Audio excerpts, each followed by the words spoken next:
We're all human beings. እኛ የሰው ልጆች አንድ ዝርያ እንጋራለን ራሳችንንም ሆሞ ሳፒያን እንለዋለን ነገር ግን አሁንም ድረስ ስለ ራሳችን የማናውቀው ብዙ ነገር አለ የዝርያችን እድሜ ምን ያህል ነው ከየትስ ተገኘ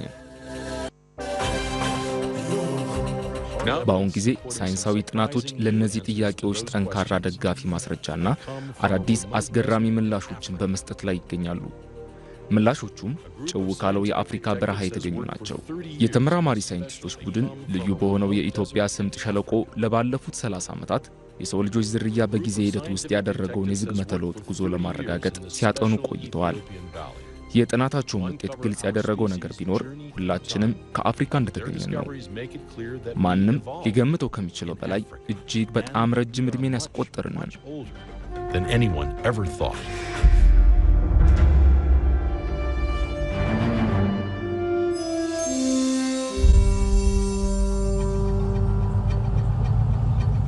The reason we come out here እዚህ የተገኘነው መረጃዎችን ለማሰባሰብ ነው መረጃዎቹም ከየት መጣን የሚለውን የሚመልሱልን ይሆናሉ ጥልቅ የሆነውን ያለፈ ጊዜ ሂደት ለመመርመር ነው የመጣነው እነዚህን ፍንጮች በማያያዝ ነው እኛ የሰው ልጆች ላለፉት 6 ሚሊዮን ዓመታት በአንድ በተወሰነ የአፍሪካ ቀንድ አካባቢ ኢትዮጵያ ውስጥ በአፋር ስምጥ ሸለቆ የሰው ዘሮች ሁሉ ያለፉበትን የዝግመተ ለውጥ መረጃ ያገኘነው in a single place in the Horn of Africa the Afar depression of Ethiopia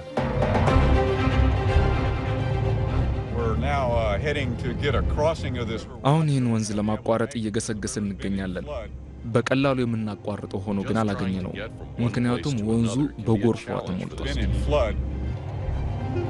just trying to get from one እዚህ place ጥናት ለሚያደርጉት ሳይንቲስቶች ቡድን ከአንድ ቦታ ወደ ሌላ ቦታ ለመንቀሳቀስ እጅግ ፈታኝ ነው ለባለፉት 30 ዓመታት ያህል ከተለያዩ የዓለማችን ክፍል ተመራማሪ ሳይንቲስቶች ወደዚህ እጅግ አስቸጋሪ ወደ ሆነ የኢትዮጵያ በረሃማ አካባቢ ያለፈውን የጊዜ ሂደት መረጃ ለመፈለግ መጥተዋል ከብዙ ዘመናት በፊት በዚህ በበረሃማው የአፋር ምድር ምን ይኖር ነበር የሚለውን ለማወቅ ከዓመት ዓመት ጥናት ሲያደርጉ ቆይተዋል catfish ይህ ካትፊሽ ብለን የምንጠራው የአሳ ዝርያ የራስ ቅል ወደ ቅሪታ አካልነት ተቀይሯል የአሳ ቅሪታ አካል እዚህ ከሞተና ከተቀበረ 3 ሚሊዮን ዓመታትን አስቆጥሯል these hills also ይህ ኮረብታ ውስን የሆኑትን የቅድመ ሰው ዝርያ ቅሪታ አካላት ይዞ ይገኛል በመጀመሪያ እይታ እነዚህ አለቶች በአፍሪካ በረሃ ውስጥ እንዳሉ ሌላ አለትን ይመስላሉ ነገር ግን ይህ እጅግ በጣም ጠቃሚ የሆነ ማስረጃ ነው piece of evidence we just found የቅድመ ሰው የክንድ አካል አግኝተናል the two paleontologists ሁለቱ የቅድመ ሰው ጥናት ተመራማሪዎች ያገኙት ቅሪት የቅድመ ሰው የክንድ አጥንት መሆኑን አረጋግጠዋል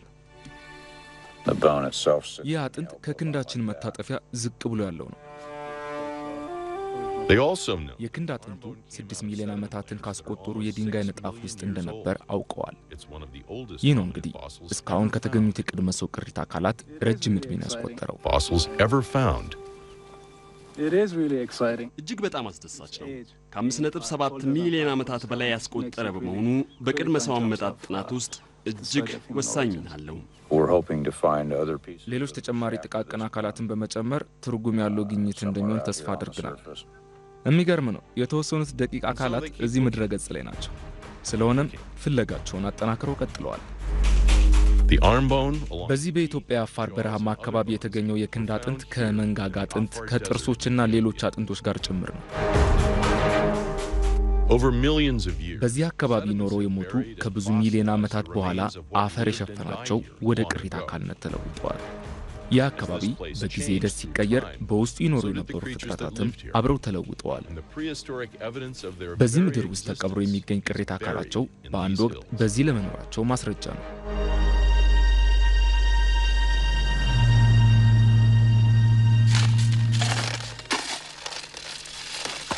all these scientists are part of the እነዚህ ሳይንቲስቶች የመካከለኛው አዋሽ የጥናትና ምርምር ፕሮጀክት ቡድን አባላት ናቸው የቡድኑ አባላት በአፍሪካ ቀንድ ሸለቆዎች ውስጥ በሚደረጉ ጥናቶች ተሳታፊዎች ናቸው ዓላማቸውም በሰው ልጆች የሚነሱ ወሳኝ ጥያቄዎችን ምላሽ በመስጠት ብርሃን መፈንጠቅ ነው ከየት ተገኘን እንዴትስ እዚህ ደረጃ ደረስን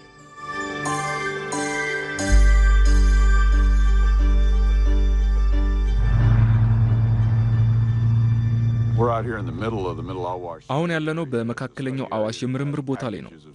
የጥናት ቦታው ለባለፉት 6 ሚሊዮን ዓመታት የተፈጠሩ የንጣፍ አለቶችንም ያካተተ ነው። ቦታው በምድር ላይ የተከናወነ ረጅሙን የሰው ልጅ የዝግመተ ለውጥ ሂደት የያዘ ነው። What we're going to do is start right here and we're going to kind of circumnavigate. እዚህ የሸለቆን ወጣ ገባ እንቃኛለን። ተፋሰሱንና ድንበሩንም እንመለከታለን። በዚህ በኩል ትንሽ ከፍ ያላችሁ ተመልከቱ። የተራራው ሰንሰለት በዚህ በኩል ነው የተዘረጋው። በዚህ በኩል ያሉት ያሸዋ ክምሮች በውስጣቸው ቅሬታ አካላት ይዘው ይገኛሉ። ስለዚህ ከኔ ጋር አብራችሁ በ100 ሜትር ክልል ውስጥ ቆዩ። It takes just the right circumstances. በዚህ በመካከለኛው አዋሽ ሸለቆ አጥንቶች ወደ ቅሬታ አካልነት ለመለወጥ መልካም አጋጣሚና ሁኔታ አላቸው።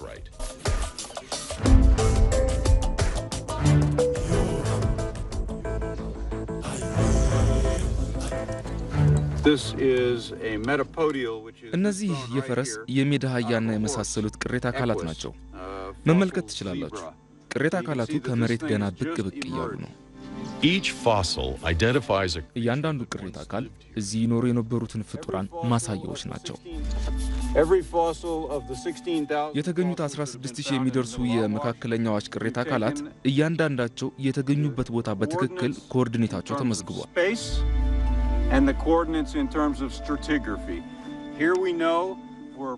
አሁን ከእሳተ ገሞራው ዝቃጭ አመድ ስር በግምት 6 ሜትር ያህል ዝቅ ብለን ነው ያለነው።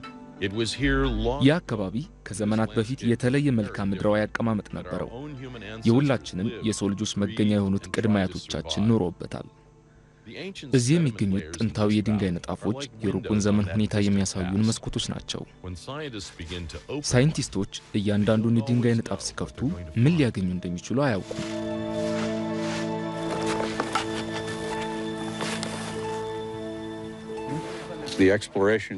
የሰውን ዘር አመጣጥ ለማወቅ የሚደረገው ጥናት የማይታወቀውን ለማወቅ የሚደረግ ፍለጋ ነው።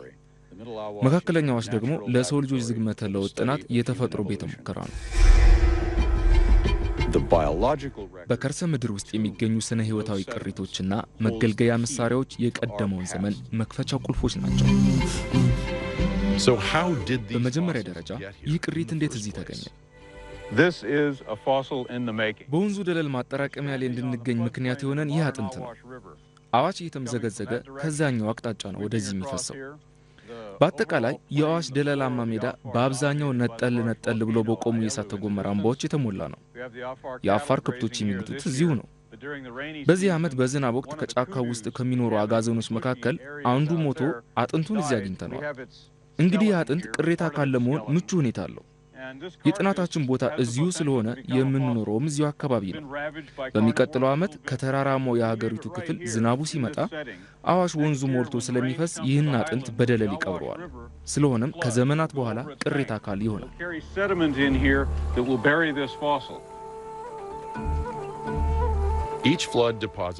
እያንዳንዱ ጎርፍ ሲመጣ ደለል ያከማቻል። እንደ አጋዘኑ ሁሉ እዚህ የሞቱ ፍጡራን ቅሪቶችን ይቀብራቸዋል። ዘመናት ባለፉ ቁጥር የተከማቹት ንጣፎች በዝግታ እየተደራጁና እየተገነቡ ይመጣሉ። አጥንቶች ወደ ውስጥ እየተቀበሩ ንጣፎች በንጣፍ ላይ ይመሰረታሉ። ከብዙ ዘመናት በኋላ በንጣፍ ውስጥ ያሉ ንጥረ ነገሮች ወደ ተቀበረው አጥንት ሰርገው ይገባሉ። በሌላ አገላለጽ ወደ ቅሪታ አካልነት ይለወጣሉ። ይህ ሂደት ለዘላለም እንደቀበራቸው ሊቀሩም ይችላሉ። ነገር ግን ኢትዮጵያ የምትገኘው በቀጣይነት በሚለዋወጥ ጂኦሎጂካዊ አካባቢ ነው። በእሳተ ገሞራው አምባዎች በቅሬታ አካላቶቹና በስምጥ ሸለቆ መካከል ያለው መስተጋብራዊ ግንኙነት የሚገርም ነው። ዛሬ እጅግ ጠንካራ የሆነ ጂኦሎጂካዊ ኃይል ይህን የመሬት ገጽ እየሰነጣጠቀው ይገኛል። ከወቅታዊ ዝናብ ጋርም በመሆን ለዘመናት ተቀብረው የነበሩትን ቅሪታ አካላት ወደ መሬት የላይኛው ክፍል ያመጡታል። እነዚህ ጥቃቅን አካላት ወንፊቱን ያለፉት ናቸው። ከአንድ ጊዜ የንፊት ሂደት በኋላ የተገኙትን ሁሉንም ደቂቅ አካላት አሳያቸዋል። አጥንቶቹ ሲቀበሩ ያልተሰባበሩ ነበሩ። የተነባበረው የመሬት ክፍል በመሬት ውስጥ እንቅስቃሴ ሲሰነጠቅ አጥንቶቹ ወደ ላይ ይወጣሉ። ዝናብ በሚጥልበት ወቅት ንጣፉ ይጋለጣል፣ አፈሩ ይሸረሸራል። ስለሆነም ብዙ ቅሪታ አካላትን በቀላሉ ማየት ይቻላል። This is how and እንደዚህ ነው እንግዲህ እንዴትና ለምን የ5 ሚሊዮን ዓመት ዕድሜ ያለው የቅድመ ሰው ቅሪተ አካል ሊገኝ የቻለው። ከቅርብ ጊዜ ወዲህ ነው በጎርፍ መሸርሸር ምክንያት ለእይታ የተጋለጡት። የጥናት ቡድኑ በቂ የሰውነት ክፍሎችን በማግኘቱ ይህንን ቀደምት የሰው ዘር ለመለየት ቻለ። ስሙንም ካዳባ ብሎ ሰየሙት። በአፋርኛ ቋንቋ ትልቁ አባት ማለት ነው። መስተጋብራዊ ግንኙነቱን የበለጠ በማሳደግ ምን እንደሆነ በማወቅ የተሻለ ግንዛቤ እንዲኖረን እንፈልጋለን። ስለሆነም የቅድመ ሰው ቅሪተ አካላትን ለማግኘት በዚህ ጥንታዊ አለት የመፈለጉ ሂደት ገፍተንበታል። ከአርዲፒቲከስ ካዳባ በፊት ከምናውቀው በምን ይለያል የሚለውን በመመለስ የተሻለ ግንዛቤ እንዲኖረን ይደረጋል። የተገኘው ምን እንደሆነ የቅድመ ሰው ምን ይመስል እንደሆነና እንዴት እዚህ እንደደረሰ መገንዘብ ሳይንቲስቶቹ የሚፈልጉት ጥቂት የቅድመ ሰው ቅሪተ አካላትን ብቻ አይደለም። የቅድመ ሰው ሙሉ ቅሪተ አካላትን ማግኘት የግድ ይላል። ይህም ማግኘት ደግሞ እጅግ በጣም አስቸጋሪው ነገር ነው።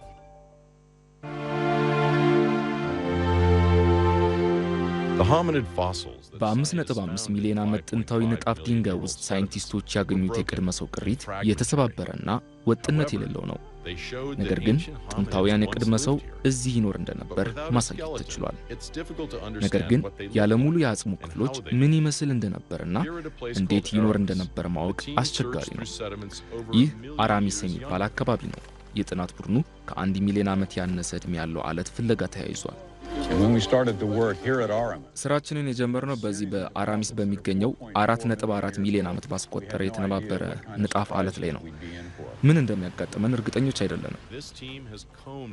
ለ17 ወቅቶች ያህል የጥናት ቡድኑ በዚህ አካባቢ ፍለጋ አድርጓል። የብዙ ሺህ እጽዋት፣ ነፍሳት፣ ቀንድ አውጣዎች፣ እጽዋት፣ አዕዋፋትና አጥቢዎች ቅሪተ አካልን ማግኘት ችሏል።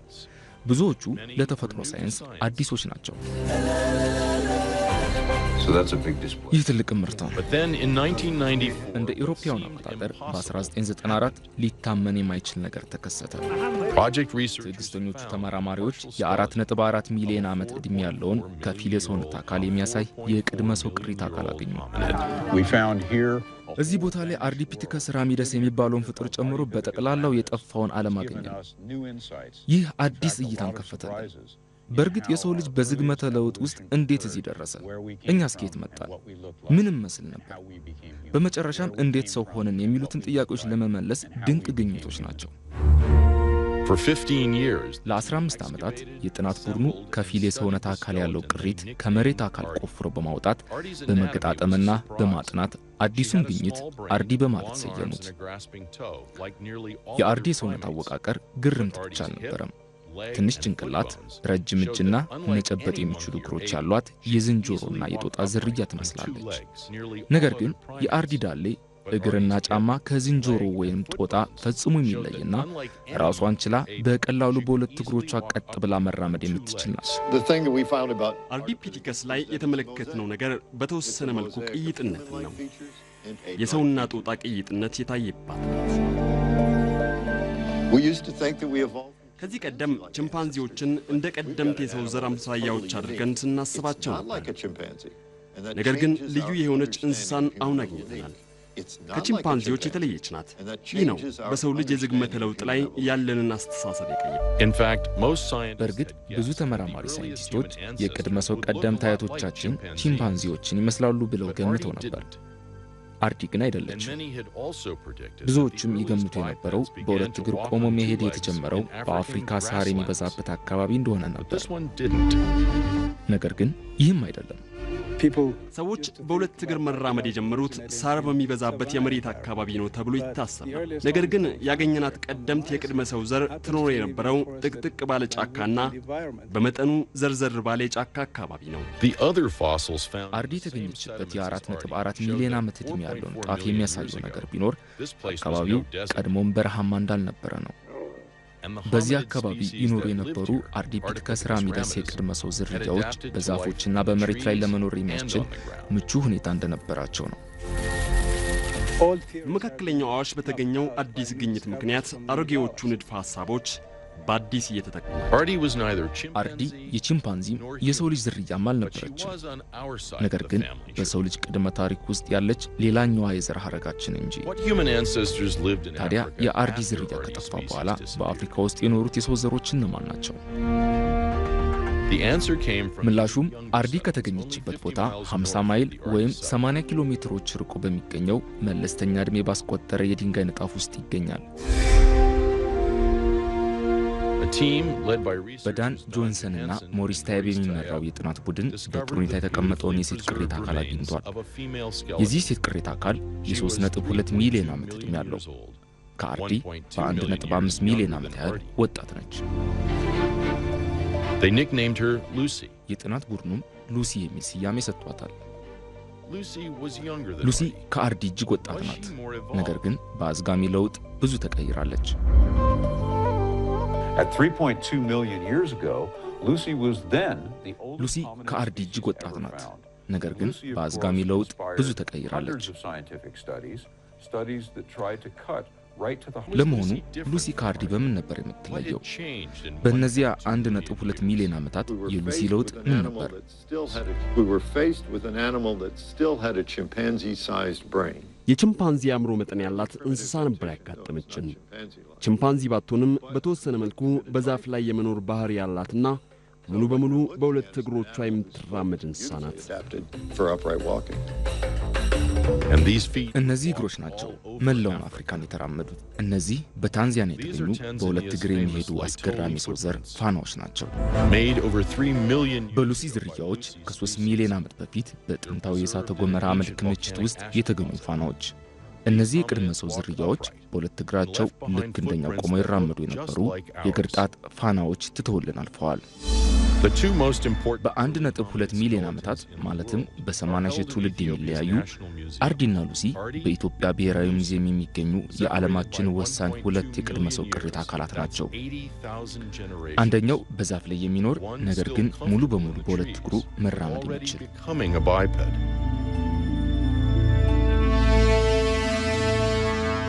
The other on ሌላኛው the ground. በምድር የሚኖር Her species ዝርያው walking መላው throughout አፍሪካን Africa. ያዳረሰ ነው። These two precious fossils እነዚህ ሁለት show ድንቅ የቅሪተ how አካላት we እንዴት evolved. በዝግመተ ለውጥ እዚህ እንደደረስን አስረጂዎቻችን ናቸው። Neither Ardi nor Lucy was yet ነገር ግን አርዲም ሆነች in ሉሲ the 3 ሰው million years አልነበሩም። that followed. ቀጥሎ ባሉት 3 ሚሊዮን ዓመታት እነዚህ ቅድመ ሰው ባለ ትንሽ ራስ ቅል በሁለት እግር ተራማጅ እንስሳ አሁን ምድርን ወደ አጥለቀለቀው የሰው ዘር ሊለወጡ ችለዋል። ይህ እንዴት ሊሆን ቻለ? የኢትዮጵያ ስምጥ ሸለቆ ለዚህ ብዙ ምላሽ አሉት።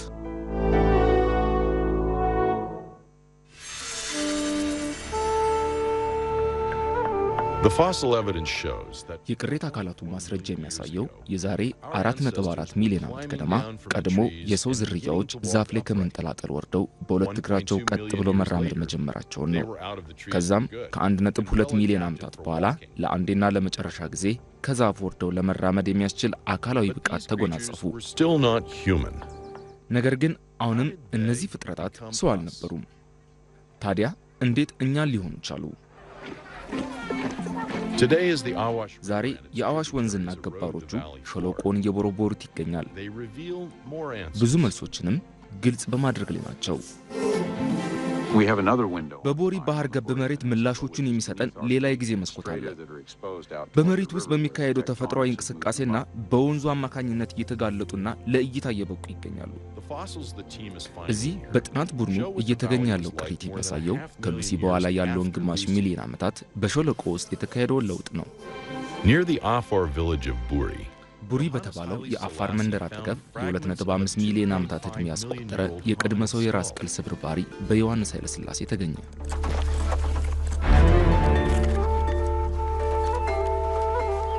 For over a month, ሳይንቲስቶቹ ከአካባቢው የድንጋይ ንጣፍ የሚገኘውን አፈር በወንፊት እያንቋለሉ ቅንጣቷን ቅሪተ አካል ሳይቀር ለይተው ይዟታል። ጠንክሮ መስራት ያዋጣል። pays off. They get a complete upper jawbone. የላይኛውን መንጋጋ ሙሉ አካሉንና አብዛኛውን የራስ ቅሉን አገኙት። They name their new find. አዲሱን ግኝታቸውን አውስትራሎፒቲከስ ጋሃሪ ብለው ሰየሙት። Garhi የጋርሂ ስያሜ የተገኘው ከአፋርኛ ቋንቋ ነው። ትርጉሙም ያልተጠበቀ ማለት ነው። የፊት ገጽታውንና የጥርስ አደራደሩን ስንመለከት ያልጠበቅነው ነገር ነው የገጠመን። ምክንያቱም እጅግ በጣም ትልቅ ነው። ሁሉም ጥርሶቹ እጅግ በጣም ትልቅ ናቸው። ነገር ግን በአንጻራዊነት በቅርብ ጊዜ ከተገኙት ቅሬቶች ጋር ተመሳሳይነት አለ። ጋሪ ያልተጠበቀ የአካል ጥምረትም ነበረው። በዚህ አካባቢ ከሉሲ በኋላ 700,000 ዓመታት ገደማ ነው የኖረው። እናም ወደኛ ለሚያደርሰው የዝግመተ ለውጥ ሂደት ተጨማሪ መረጃ በመሆን ያገለግለናል።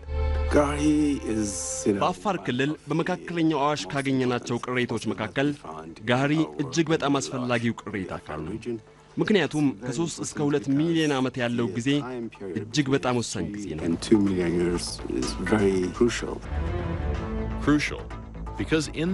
በእርግጥም ወሳኝ ነው። ምክንያቱም ከ3 እስከ 2 ሚሊዮን ዓመታት ባለው ጊዜ ውስጥ በሰው ልጅ ዝግመተ ለውጥ ሂደት ወሳኝ ነገር ተከስቷል። በእርግጥ ይህ ዝግመተ ለውጥ ብቻ ሳይሆን አብዮት ነው። ጋሪ ከተገኘበት ከ60 ማይል ርቀት ላይ ጎና የተባለው መካነ ቅርስ ይገኛል።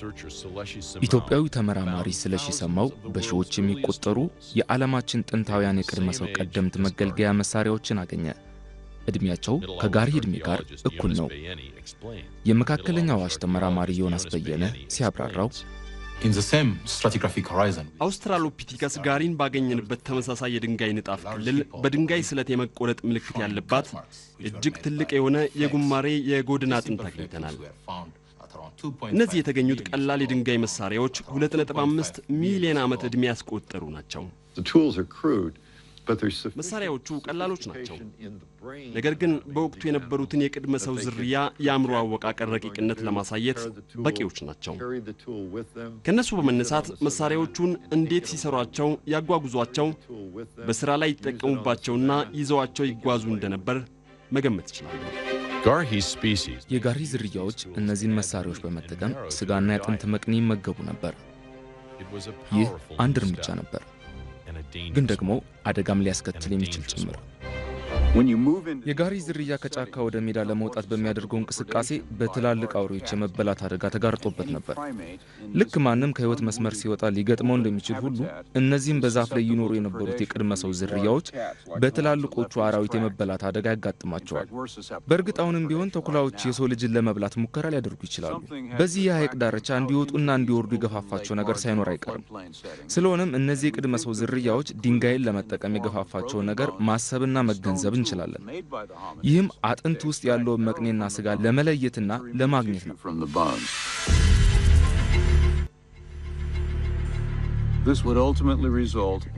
ይህ ሁኔታ ነው እንግዲህ የተለየ ቅድመ ሰው እንዲፈጠር ያደረገው። በሁለት እግሩ የሚራመድ ቴክኖሎጂን የሚጠቀምና ትልቅ የራስ ቅል ያለው የቅድመ ሰው ዝርያ። በ2.5 ሚሊዮን ዓመት ሂደት ላይ የሚደረግ ጥናት የቅድመ ሰው መገልገያዎችንም አካቷል። በቅድመ ሰው ጥናት ውስጥ የቅድመ ሰው የሚጠቀምባቸው መሳሪያዎች ከምን ተሰሩ፣ እንዴትስ ተሰሩና እንዴትስ ተጠቀሙባቸው የሚለውን ምላሽ የሚሰጡ ናቸው። ስለሆነም የኛ ዝግመተ ለውጥ ከካዳባ ይጀምራል። ከዛ ወደ አርዲ፣ ቀጥሎ ወደ ሉሲና ጋርሂ። ከዛስ ምን ይመጣል? ማን ይቀጥላል? የመካከለኛው አዋሽ የምርምር ቡድን ከጠዋት አንስቶ እስከ ማታ ቀን በቀን ዓመት እስከ ዓመት ለነዚህ ጥያቄዎች ምላሽ ለመስጠት ጥናቱን ተያይዞታል። ከቅድመ ቅሬታ አካላት ሰብሳቢዎቹ መካከል አንዱ የሆነው ወገኑ ይህንን የጥርስ መንጋጋ አገኘ። እጅግ በጣም ትልቅ ነው። ይህ በቅርብ ጊዜ ካለው የዘመናዊ ሰው ዝርያ ጋር ሲነጻጸር በጣም ትልቅ ነው። ስለሆነም ከዚህ በመነሳት ቀደምት የሰው ልጅ ቅድመ ዝርያዎች ቅድመ ሆሞና አውስትራሎፒቲከስ ዝርያዎች እንዳሉ ለመገንዘብ አስችሎናል። ጥርስ ከጭንቅላት የሚገኝ ነው። በቅድመ ሰው ጥናት አንድ ጥርስ የተገኘ እንደሆነ በአካባቢው የራስ ቅል ስብርባሪዎችን መፈለግ የተለመደ ነው። ዛሬ እዚህ ያለነው የተቻለንን ያህል ስብርባሪ ደቃቅ ቅሪቶችን በወንፊት ለመለየት ነው። በቀኝ ክፍል ያለውን የአይን አጥንት ለማግኘት ችለናል። በግልጽ መገንዘብ እንደቻልነው ይህ የአውስትራሎፒቲከስ ዝርያ ነው። ነገር ግን የትኛው አይነት ዝርያ የሚለውን መለየት አልቻልንም። ከጊዜውና ከአጠቃላይ የሰውነት አቀማመጡ በመነሳት እየተመለከትን ያለነው በአውስትራሎፒቲከስ ጋሪና በቅድመ ሆሞ መካከል ያለው ግንኙነት ነው።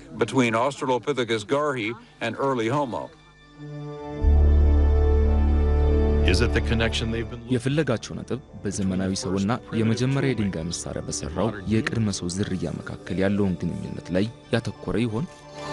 This is how the puzzle of human ይህ ነው እንግዲህ የቅድመ ሰው ዝግመተ ለውጥ እንቆቅልሽ ግጥምጥሞሽ። በአንድ ጊዜ ሚሊዮን ዓመት ያስቆጠረ ቅሪተ አካል ማግኘት ትዕግስት የሚጠይቅና አድካሚ ፍለጋ ነው። In another part of Ethiopia's በሌላኛው የኢትዮጵያ መካከለኛው አካባቢ ዳካ ተብሎ የሚጠራው ሰንሰለታማ ኮረብታ የበዛበት አካባቢ ይገኛል። አካባቢው እጅግ ጠንካራ በሆነ ጂኦሎጂካዊ ኃይል ነው የተፈጠረው። አሁን አካባቢው ጎርፍ እየሸረሸረው በውስጡ የተቀበሩ ቅሪተ አካላት እየተጋለጡ ናቸው።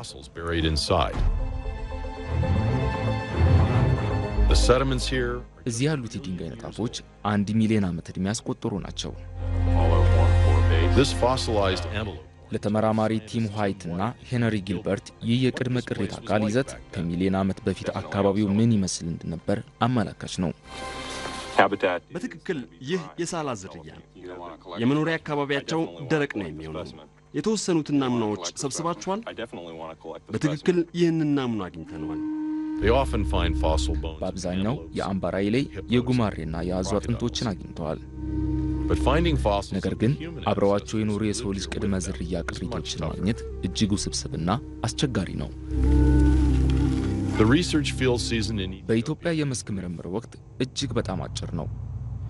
ይኸውም የሚከናወነው እጅግ አጭር በሆነው የዝናባማ ወቅት ማለቅና ጠንካራው የበጋ ወቅት መግቢያ መካከል ባለው ጊዜ ብቻ ነው። time is short. ጊዜው እጅግ አጭር በመሆኑ የጥናት ቡድኑ ዘወትር ተጨማሪ ሰዓት ይሰራል። If you're lucky, you can go to bed right after. ከእራት በኋላ የምትተኛ ከሆነ እጅግ በጣም እድለኛ ነህ። ብዙ ጊዜ የቁፋሮውን ነገር ካልወደድከው ናሙናዎችን የመለየት ስራ ነው የምትሰራው። ከቡድኑ ጋር መንቀሳቀስ ያስደስተኛል። እረፍት አይኖርህም። በማታም ቢሆን ትንንሽ አጥንቶችን በተለያዩ ምድቦች ትመድባለህ፣ ትለያለህ። Sometimes though, አንዳንድ ጊዜ የቅሪተ አካል መፈለጉ ቀላል ነገር ይመስላል። በአፋር መልክዓ ምድር የሚደረግ የመስክ ስራ ግን እጅግ አስቸጋሪና ፈታኝ ነው። We have a researcher back in camp. የተመራማሪዎች መኖሪያ መንደር አለ። እንዳሁኑ የወባ መራቢያ ወቅት ሲሆን የወባ መከላከያ ጎበር እንጠቀማለን።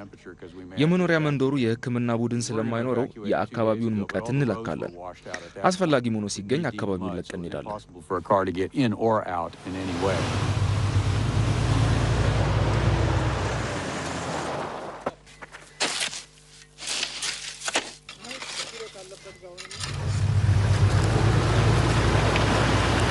the Middle Awash is tough on these. የአፋር ህዝቦች መኖሪያ ሆነው የመካከለኛ አዋሽ ጥቃቅን ቅሪተ አካላትን ለመፈለግ ለሚመጡ ጎብኚዎች እጅግ ፈታኝ ነው።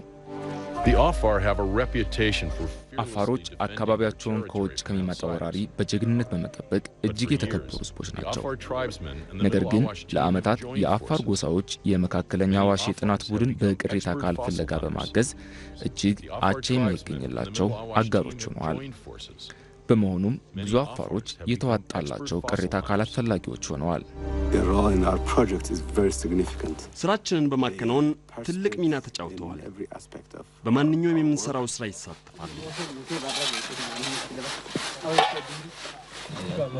fixing broken vehicles. የተበላሹ መኪናዎችን በመጠገን በአሸዋማ ስፍራ አዳዲስ የውሃ ጉድጓዶችን በመቆፈር Hunting for fossils. ቅሪተ አካላትን መፈለግ አዝናኝና ሐሴት የሚሰጥ አይደለም፣ ግን አስፈላጊ ጉዳይ ነው።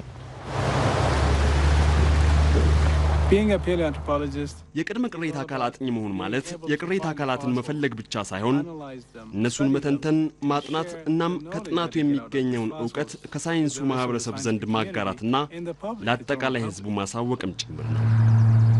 In fossil hunting, በቅድመ ቅሪተ አካል ፍለጋ ቁልፉ ነገር ዕውቀትና ያለሰለሰ ጥረት ነው። ለዚህ አስፈላጊውን ሁሉ ስትከፍል የሰው ልጅ መገኛ ታሪክ በተወሰነ መልኩ ግልጽ እየሆነ ይመጣል። 2 days after Christmas, በ1997 የገና በዓል ከሁለት ቀን በኋላ ሄነሪ ጊልበርት 1 ሚሊዮን ዓመት ባስቆጠረው የዳካ ተፋሰስ በስራ ላይ ነበር። ጊልበርት የራስ ቅል የላይኛውን ክፍል የሚመስል ነገር ከንጣፋ መዋለት ብቅ እንዳለ ተመለከተ።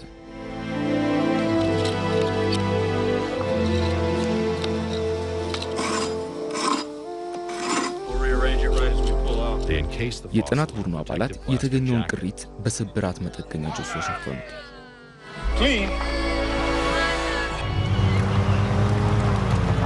take it back to the በኢትዮጵያ ዋና ከተማ በአዲስ አበባ ወደሚገኘው የብሔራዊ ሙዚየም ላቦራቶሪ ወሰዱት። ለማጽዳትና ለመገጣጠም ወራቶች ተቆጠሩ። restoring it.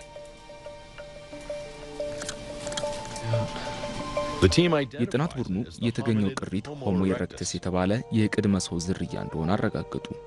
We know from the fossil record ቀድሞ ከተገኙ ቅሪት አካላት እንደተረዳነው ከሚሊዮን ዓመት በፊት የሆሞ ኢሬክተስ ዝርያ በአውሮፓ በኤዥያና ኢንዶኔዥያ ድረስ እንደተበተነ ነው።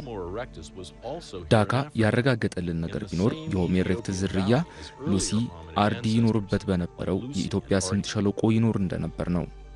Dhaka was another evolutionary ሶሎሞን ባለፉት የዝግመተ ለውጥ ሂደት ውስጥ ዳካ ሌላኛው የቅድመ ሰው አካል ነው። like both Ardi and Lucy. እንደ ሉሲና አርዲ ሁሉ ሆሞ ኢሬክተስም በዝግመተ ለውጣዊ ስብጥር ውስጥ ነበር። የሰው ልጅ የዘር ሐረግ ያለው ነገር ግን ገና ሰው ያልሆነ ቀድሞ ከነበሩትና ቀጥሎ ከሚከተሉት ዝርያዎች ቅይጥ ባህሪ ወረሰ።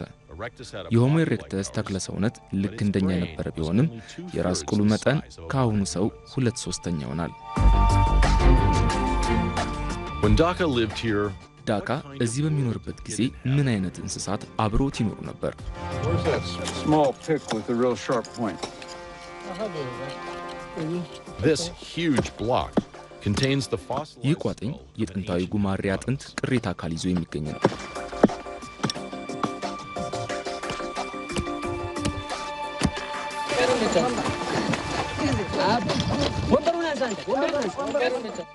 The hippo and many other fossils were የጉማሬና የሌሎች ቅሪተ አካላት ከዚህ ዳካ ከተገኘበት ተገኝተዋል። surrounded by open አካባቢውም wastelands. በንጹህ ውሃ የተከበበ ገላጣ የሳር መሬት ነበር። There is still water here. Today, the Buri Peninsula is bordered by Yardi Lake. አሁንም ድረስ ውሃው በዚህ ቦታ ላይ The ይገኛል። descendants of the ዛሬም crocodiles and የቦሪ hippos ባህር that ገብ lived መሬት here a million በያርዲ years ሐይቅ ago የተከበበ with ነው። Homo erectus. ሐይቁም ከሆሞ ኢሬክተስ ጋር ይኖሩ የነበሩ የጉማሬና የአዞ ዝርያዎች መኖሪያ ነው። We've spread የሆሞ throughout the ኢሬክተስም world. ዝርያዎች አሁን በዚህ ይኖራሉ። Spread throughout the world. አሁን ግን በዓለም ሙሉ ተሰራጭተናል።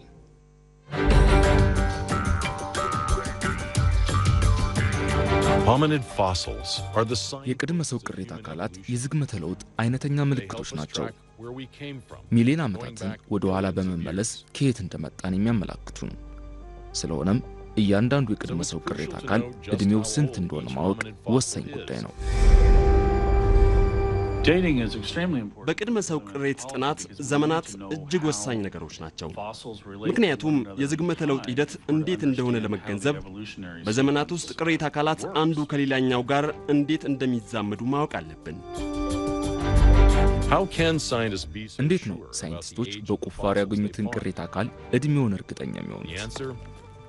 ምላሹ Volcanic rocks keep time. በእሳተ ገሞራ የተፈጠሩ ድንጋዮች ጊዜን መዝግበው ያቆያሉ። We don't date the bones themselves. ቅሪተ አካላቱ በራሳቸው አይደለም ጊዜን የሚነግሩ። የከርሰ ምድር ጥናት ቅሪተ አካላቱ የተገኙበትን የላይኛውንና የታችኛውን ድንጋይ ንጣፍ ዕድሜ ለመገመት የምንጠቀምበት ሳይንስ ነው። Fossils are often sandwiched. በአብዛኛው ቅሪተ አካላት በእሳተ ገሞራ በተፈጠሩ ሁለት የድንጋይ ንጣፎች ስር By ተጣብቀው ነው dating these የሚገኙት። volcanic rocks, the team can እነዚህን bracket በእሳተ the age ገሞራ of the የተፈጠሩ fossils ድንጋዮች buried እድሜያቸውን between them. በመገመት የሳይንስ ተመራማሪ ቡድኑ በቀላሉ ተቀብሮ የተገኘውን ቅሪተ አካል ዕድሜ ያሰሉታል። በእሳተ ገሞራ የተፈጠሩ የድንጋይ ንጣፎች አመዳማ አይነት መልክ ወይም ደግሞ ጠንካራ የጥቁር ድንጋይ ንጣፍ ይመስላሉ። Molten rock cooled. The crystals contain የድንጋይ ንጣፎቹ የሚፈጠሩት በእሳተ ገሞራ ምክንያት ወደ ውጭ የወጣው የቀለጠ አለት ሲቀዘቅዝ ነው። Project scientist Paul የሳይንቲስቶቹ ቡድን አባል የሆነው ፓውል ሬኒ ጥንት በእሳተ ገሞራ የተፈጠሩ የድንጋይ ናሙናዎችን በጨረር ያቀልጣቸዋል። እናም ምን ያህል የአርገን ጋዝ በእነዚህ ዓመታት በአለቶቹ እንደተከማቸ ይለካሉ። ይህም የአርገን ዘመነ ቅመራ በመባል ይታወቃል። Natural potassium decay. በተፈጥሮ ያለ የፖታሺየም ማዕድን በሬዲዮ አክቲቭ ሂደት ወደ አርገን ጋዝ ይለው በምን ያህል ፍጥነት ይህ ብስባሽ እንደሚለወጥ ስለምናውቅ በአንድ በተወሰነ ፖታሺየም ማዕድን ውስጥ ምን ያህል የአርገን ጋዝ እንደተመረተ መለካት እንችላለን። Argon will tell him within የአርገን ዘመነ ቅመራ ዘዴ በአማካኝ በ50 ሺህ ዓመታት ውስጥ የአንድ የእሳተ ገሞራ ንጣፍ ዕድሜ ስንት እንደሆነ ይነግረናል። በዚህ መልኩ ነው የከርሰ ምድር ተመራማሪዎች በመካከለኛው አዋሽ በደርዘኖች የሚቆጠሩ የእሳተ ገሞራ ንጣፍ አለቶችን ዕድሜ መገመት የቻሉት። በዳካ ንጣፍ ድንጋዮች ውስጥ ተቀብሮ የተገኘው የቀድመ ሰው ቅሪት 1 ሚሊዮን ዓመት እንዳስቆጠረ የከርሰ ምድር ተመራማሪዎች መገመት የቻሉት በዚህ መልኩ ነበር። 1 ሚሊዮን ዓመት እጅግ በጣም ሩቅ ጊዜ ነው። ግን እንዴት ነበር የዳካ ሰዎች እንደኛ ሰዎች ለመሆን የቻሉት? ከዳካ ሸለቆ ባሻገር ከአዋሽ ወንዝ ማዶ ላይ ቡዶ በተባለ ቦታ ተመራማሪ ሳይንቲስቶች ምላሹን አግኝተውታል። እዚህ ቦታ ላይ በዳካ ሰውና በዘመናዊ ሰው መካከል 500 ሺህ ዓመታት ያስቆጠረ የቅሪት አካል መረጃን በጥንቃቄ ቆፍረው ማውጣት ችለዋል። ከስጋ በል እንስሳት ቅሪት አካል ጋር የተቀበረ እጅግ የሚደንቅ ትልቅ የቅድመ ሰው የራስ ቅል አግኝተዋል። This is the Bodo man. The shape and size of his skull. የጭንቅላቱ ቅርጽና መጠን በመጀመሪያው ሆሞ ኢሬክተስና በእኛው ዝርያ ሆሞ ሳፒያን መካከል ነው። ግን የቡዶ ሰው እዚህ ምን ያደርግ ነበር? ከተመሳሳይ ቦታ የተገኘ የቅድመ ሰው ጥናት እጅግ ብዙ መረጃዎች አሉት። የጥናት ቡድኑ በብዙ ሺህ የሚቆጠሩ የድንጋይ መሳሪያዎችን አግኝቷል። ከተገኙትም መካከል የቡዶ ሰው ይጠቀምበት የነበረው ትልቅ የድንጋይ መጥረቢያና እንደዚህ አይነት የመጀመሪያዎቹ የእጅ መጥረቢያ ማምረቻዎች ናቸው። የቦዶ ቅድመ ሰው በዳካ ከነበሩት እጅግ የረቀቁ የእጅ መጥረቢያዎችን ይጠቀም ነበር። የቡዶ ቅድመ ሰው እነዚህን መሳሪያዎች ስጋ ለመቁረጥና ከአጥንቱ ውስጥ መቅኔ ለማውጣት ይጠቀምባቸው ነበር። በዚህ ቅድመ ሰው የራስ ቅል ላይ በተደረገ ጥልቅ ምርምር የፊት ቆዳውና የአይን ጉድጓዱ ከሞተ በኋላ በጥንቃቄ እንደተነሳ ማወቅ ተችሏል።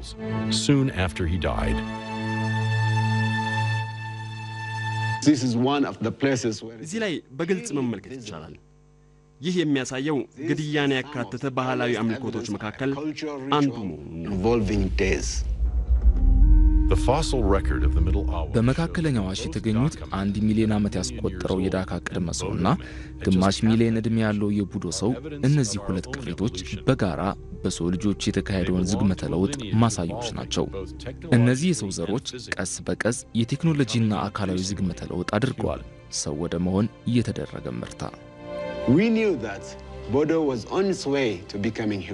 ቦዶ ሰው ወደ መሆን የተጠጋ እንደሆነ ማወቅ ችለናል። ነገር ግን እስከዚህ ጊዜ ድረስ የመጀመሪያው ሆሞ ሳፒያን መቼ መሬት ላይ እንደነበረ ማወቅ ግን አልቻልንም። ከአውሮፓ ርቃ በምትገኘው ኢትዮጵያ የቅሪት አካላት ግኝት ለዚህ ምላሽ አላቸው።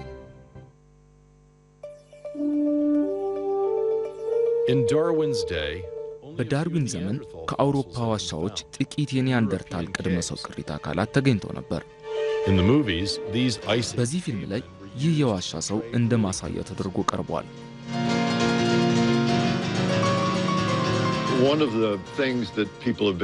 በታሪክና ዝግመተ ለውጥ ሂደት ሰዎች በጣም ያሳስባቸው የነበረው ጉዳይ የመጀመሪያው ቅሬት ከአውሮፓ መገኘቱ ነበር። መጀመሪያ የተገኙት ቅሬት አካላት የኒያንደርታል ነበሩ። ስለሆነም ለብዙ ጊዜያት የዘመናዊ ሰው ቀጥተኛ የዘር ግንድ ኒያንደርታሎች እንደሆኑ ተደርጎ ይታሰብ ነበር። ለ150 ዓመታት ያህል የኒያንደርታል ዝርያ ቀጥተኛ የሆሞ ሳፒያን የዘር ግንድ ወይስ የቅርብ ዝምድና ያላቸው የሚለው ጉዳይ አከራካሪ ነበር።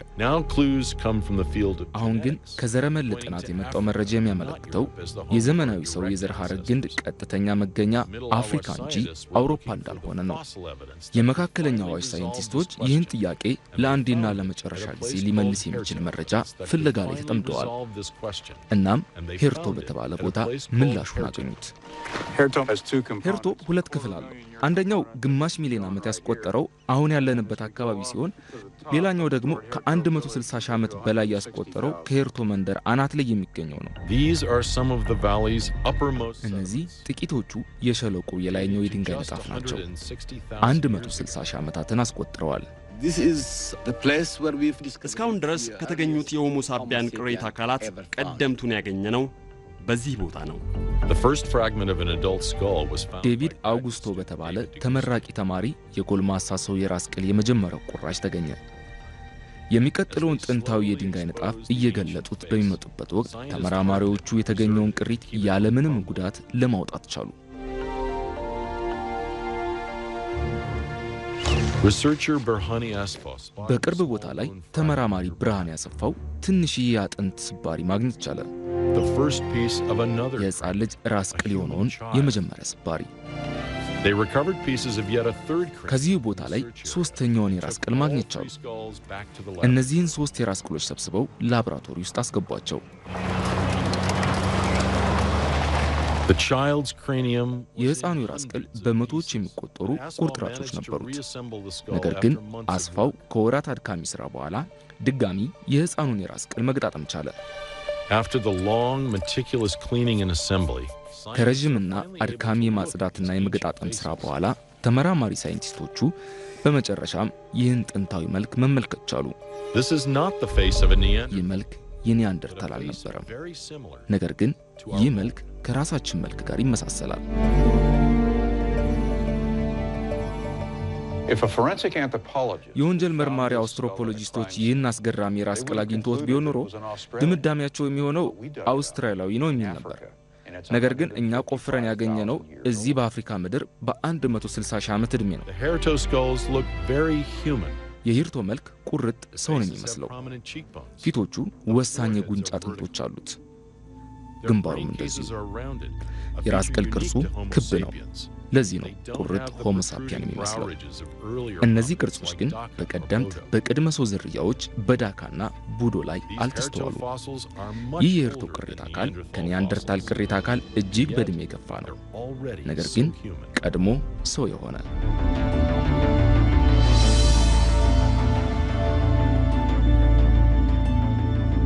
This is the evidence that modern humans ዘመናዊ ሰው ከ160 ሺህ ዓመት ገደማ የኒያንደርታል ሰው ከመጥፋቱ በፊት ከአፍሪካ እንደተገኘ ማስረጃው ይህ ነው። አፍሪካ የዘመናዊ የሆሞ ሳፒያን ወይም ዘመናዊ ሰው መገኛ ቤት የሚያሰኛት Homo sapiens or the modern humans. We humans በምድር ላይ በአሁን ጊዜ የቀረን የቅድመ ሰው ዝርያዎች እኛ የሰው ልጆች ብቻ ነን። ከ6 ሚሊዮን ዓመታት በላይ በአፍሪካ ምድር የተሰበሰበው የቅሪተ አካል ግኝት የሚያረጋግጠው ይህ ሂደት እንዴት እንደተከናወነ ነው። These fossils show that we በትውልድ ሰንሰለት ስንለካ እኛ የሰው ልጆች እጅግ ረጅም ዕድሜ እንዳስቆጠርን እነዚህ ቅሪተ አካላት ማስረጃዎች ናቸው። ነገር ግን በጂኦሎጂካዊ ጊዜ ቀመር አንጻር ስንታይ እጅግ በጣም ወጣቶች። ዛሬ የትኛውንም ባህል እንከተል፣ ምንም አይነት የፊት መልክ ይኖረን፣ ሁላችንም የሰው ልጆች መገኛ ስራችን ወደ አፍሪካ ይመልሰናል። And in that sense, all people are Africans. በግልጽ ቋንቋ ሁሉም ሰው አፍሪካዊ ነው። The discoveries in Ethiopia በ5.7 ሚሊዮን ዓመት በኢትዮጵያ የተገኘው የካዳባ ዝርያ ቀጥሎ በ4.4 ሚሊዮን ዓመት የተገኘው የራሚደስ ዝርያ የሆነው አርዲፒቲካስ የሚያሳዩን ሁላችንም መነሻችን አፍሪካ እንደሆነ ነው። at 3.2 million years በ3.2 ሚሊዮን ዓመት ገደማ ቆሞ መራመድ የቻለው የሉሲ ዝርያ የሆነው አውስትራሎፒቲከስ አፋራንሲስ በታንዛኒያ የእሳተ ገሞራ አመዶች ላይ የእግር አሻራውን አኑሯል። 2.5 million years 2.5 ሚሊዮን ዓመት ገደማ በዚሁ ሸለቆ የተከናወነው ምናልባትም ቀደምት የድንጋይ መሳሪያዎችን እንደሰራ የሚገመተው አውስትራሎፒቲከስ ጋሪ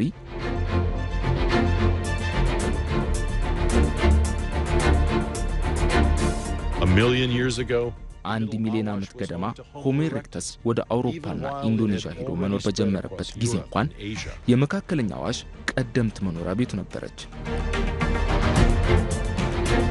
at 500,000 years ago the direct descendant of የሆሞ ኢሬክተስ ቀጥተኛ የዘር ግንዱ የሆነው የቡዶ ቅድመ ሰው የዛሬ ግማሽ ሚሊዮን ዓመት ገደማ በእኛና በሆሞ ኢሬክተስ መካከል ዝግመተ ለውጣዊ ድልድይ ነበረ። then by 160,000 years ago በመቀጠልም የዛሬ 160 ሺህ ዓመት ገደማ የእኛው ዝርያ የሆነው ሆሞ ሳፒያን በአፍሪካ ምድር ተገኘ። እንደ ሆሞ ኢሬክተስ ሁሉ ወደ ሌላውም ዓለም ከአፍሪካ ተጉዞ መሬትን ሞላት። These fossils that we find እነዚህ አካላት ናቸው እንግዲህ እኛን ከተፈጥሯዊ ዓለም ጋር የሚያስተሳስሩን። ስለሆነም አሁን በአጠቃላይ በዘመናዊ ዓለም የዝግመተ ለውጥ ሂደት ውስጥ የእኛም ቦታ የት ጋር እንደሆነ እንገነዘባለን። ዘመናዊ ዓለም የብዙ ቀደምት ዓለማት ውጤት መሆኑን አግኝተነዋል። አርዲፒቲከስ በሉሲ ዓለም ተከተለች። ሉሲም በጋሪ ዓለም ተተካች። ጋሪም በሆሞ ኢሬክተስ ዓለም ተተካች። ሆሞ ኢሬክተስም በቀደምት ሆሞ ሳፒያን ዓለም ተተካች። በዚህ በኢትዮጵያ አንድ ቦታ ሁላችንም የዛሬው ዘመን ሰዎች ከሁሉም ቀደምት ጥንታውያን ሰዎች ጋር ሰዎች ሊኖሩ እስከማይችሉበት ዘመን ድረስ የጠበቀ ግንኙነት አለን።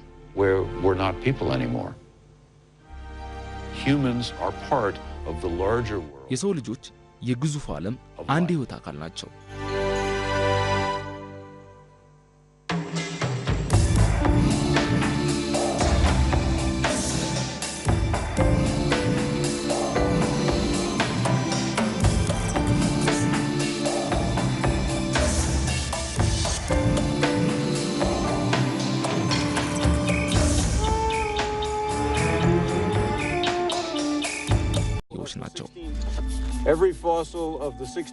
የተገኙት 16000 የሚደርሱ የመካከለኛው አዋሽ ቅሪተ አካላት እያንዳንዳቸው የተገኙበት ቦታ በትክክል ኮኦርዲኔታቸው ተመዝግቧል።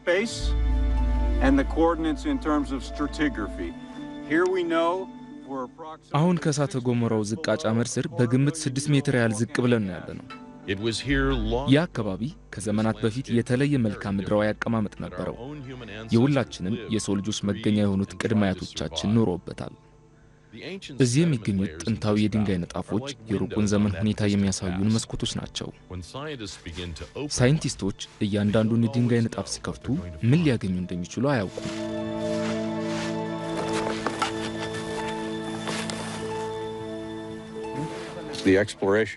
የሰውን ዘር አመጣጥ ለማወቅ የሚደረገው ጥናት የማይታወቀውን ለማወቅ የሚደረግ ፍለጋ ነው። መካከለኛው አዋሽ ደግሞ ለሰው ልጆች ዝግመተ ለውጥ ጥናት የተፈጥሮ ቤተ ሙከራ ነው። በከርሰ ምድር ውስጥ የሚገኙ ስነ ህይወታዊ ቅሪቶችና መገልገያ መሳሪያዎች የቀደመውን ዘመን መክፈቻ ቁልፎች ናቸው። በመጀመሪያ ደረጃ ይህ ቅሪት እንዴት እዚህ ተገኘ? በወንዙ ደለል ማጠራቀሚያ ላይ እንድንገኝ ምክንያት የሆነን ይህ አጥንት ነው። አዋሽ እየተምዘገዘገ ከዛኛው አቅጣጫ ነው ወደዚህ የሚፈሰው። በአጠቃላይ የአዋሽ ደለላማ ሜዳ በአብዛኛው ነጠል ብሎ በቆሙ የእሳተ ገሞራ አምባዎች የተሞላ ነው። የአፋር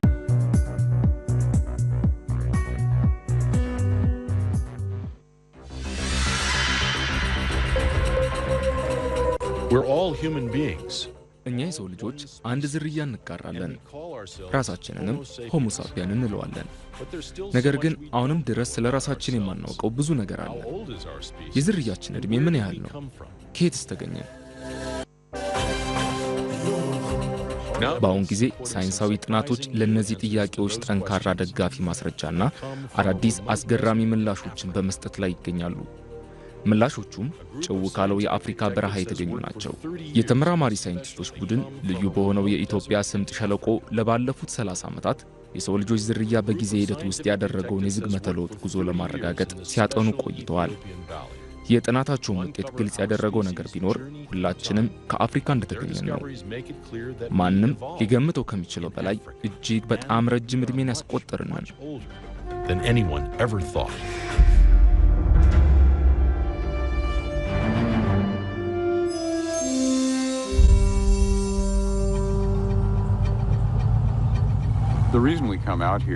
እዚህ የተገኘነው መረጃዎችን ለማሰባሰብ ነው።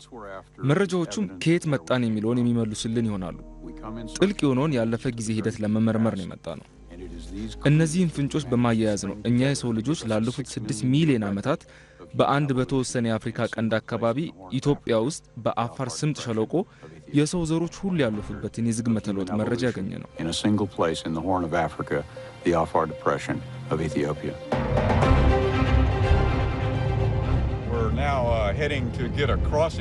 አሁን ይህን ወንዝ ለማቋረጥ እየገሰገስን እንገኛለን። በቀላሉ የምናቋርጠው ሆኖ ግን አላገኘነውም። ምክንያቱም ወንዙ በጎርፍ ተሞልቷል።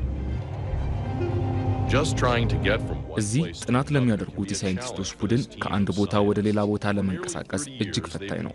ለባለፉት 30 ዓመታት ያህል ከተለያዩ የዓለማችን ክፍል ተመራማሪ ሳይንቲስቶች ወደዚህ እጅግ አስቸጋሪ ወደ ሆነ የኢትዮጵያ በረሃማ አካባቢ ያለፈውን የጊዜ ሂደት መረጃ ለመፈለግ መጥተዋል። ከብዙ ዘመናት በፊት በዚህ በበረሃማው የአፋር ምድር ምን ይኖር ነበር የሚለውን ለማወቅ ከዓመት ጥናት ሲያደርጉ ቆይተዋል። ይህ ካትፊሽ ብለን የምንጠራው የአሳ ዝርያ የራስ ቅል ወደ ቅሪተ አካልነት ተቀይሯል። የአሳ ቅሪተ አካል እዚህ ከሞተና ከተቀበረ 3 ሚሊዮን ዓመታትን አስቆጥሯል። ይህ ኮረብታ ውስን የሆኑትን የቅድመ ሰው ዝርያ ቅሪተ አካላት ይዞ ይገኛል። በመጀመሪያ እይታ እነዚህ አለቶች በአፍሪካ በረሃ ውስጥ እንዳሉ ሌላ አለትን ይመስላሉ። ነገር ግን ይህ እጅግ በጣም ጠቃሚ የሆነ ማስረጃ ነው። የቅድመ ሰው የክንድ አካል አግኝተናል። ሁለቱ የቅድመ ሰው ጥናት ተመራማሪዎች ያገኙት ቅሪት የቅድመ ሰው የክንድ አጥንት መሆኑን አረጋግጠዋል። ይህ አጥንት ከክንዳችን መታጠፊያ ዝቅ ብሎ ያለው ነው። የክንድ አጥንቱ 6 ሚሊዮን ዓመታትን ካስቆጠሩ የድንጋይ ንጣፍ ውስጥ እንደነበር አውቀዋል። ይህ ነው እንግዲህ እስካሁን ከተገኙት የቅድመ ሰው ቅሪት አካላት ረጅም ዕድሜን ያስቆጠረው። It is really exciting. እጅግ በጣም አስደሳች ነው። ከ5.7 ሚሊዮን ዓመታት በላይ ያስቆጠረ በመሆኑ በቅድመ ሰው አመጣጥ ጥናት ውስጥ እጅግ ወሳኝ ሚና አለው። ሌሎች ተጨማሪ ጥቃቅን አካላትን በመጨመር ትርጉም ያለው ግኝት እንደሚሆን ተስፋ አድርገናል። የሚገርም ነው። የተወሰኑት ደቂቅ አካላት እዚህ ምድረ ገጽ ላይ ናቸው። ስለሆነም ፍለጋቸውን አጠናክረው ቀጥለዋል። በዚህ በኢትዮጵያ አፋር በረሃማ አካባቢ የተገኘው የክንድ አጥንት ከመንጋጋ አጥንት ከጥርሶችና ሌሎች አጥንቶች ጋር ጭምር ነው። በዚህ አካባቢ ኖረው የሞቱ ከብዙ ሚሊዮን ዓመታት በኋላ አፈር የሸፈናቸው ወደ ቅሪተ አካልነት ተለውጠዋል። ይህ አካባቢ በጊዜ ሂደት ሲቀየር በውስጡ ይኖሩ የነበሩ ፍጥረታትም አብረው ተለውጠዋል። በዚህ ምድር ውስጥ ተቀብሮ የሚገኝ ቅሪተ አካላቸው በአንድ ወቅት በዚህ ለመኖራቸው ማስረጃ ነው።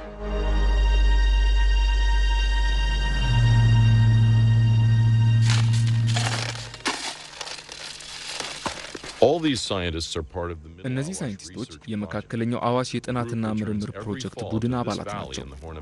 የቡድኑ አባላት በአፍሪካ ቀንድ ሸለቆዎች ውስጥ በሚደረጉ ጥናቶች ተሳታፊዎች ናቸው። ዓላማቸውም በሰው ልጆች የሚነሱ ወሳኝ ጥያቄዎችን ምላሽ በመስጠት ብርሃን መፈንጠቅ ነው። ከየት ተገኘን? እንዴትስ እዚህ ደረጃ ደረስን?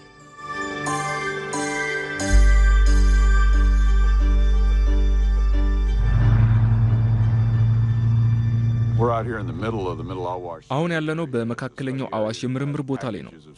የጥናት ቦታው ለባለፉት 6 ሚሊዮን ዓመታት የተፈጠሩ የንጣፍ አለቶችንም ያካተተ ነው። ቦታው በምድር ላይ የተከናወነ ረጅሙን የሰው ልጅ የዝግመተ ለውጥ ሂደት የያዘ ነው።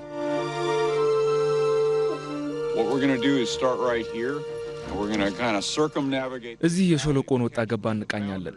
ተፋሰሱንና ድንበሩንም እንመለከታለን። በዚህ በኩል ትንሽ ከፍ ያላችሁ ተመልከቱ። የተራራው ሰንሰለት በዚህ በኩል ነው የተዘረጋው። በዚህ በኩል ያሉት ያሸዋ ክምሮች በውስጣቸው ቅሪተ አካላት ይዘው ይገኛሉ። ስለዚህ ከኔ ጋር አብራችሁ በ100 ሜትር ክልል ውስጥ ቆዩ። በዚህ በመካከለኛው አዋሽ ሸለቆ አጥንቶች ወደ ቅሪተ አካልነት ለመለወጥ መልካም አጋጣሚና ሁኔታ አላቸው።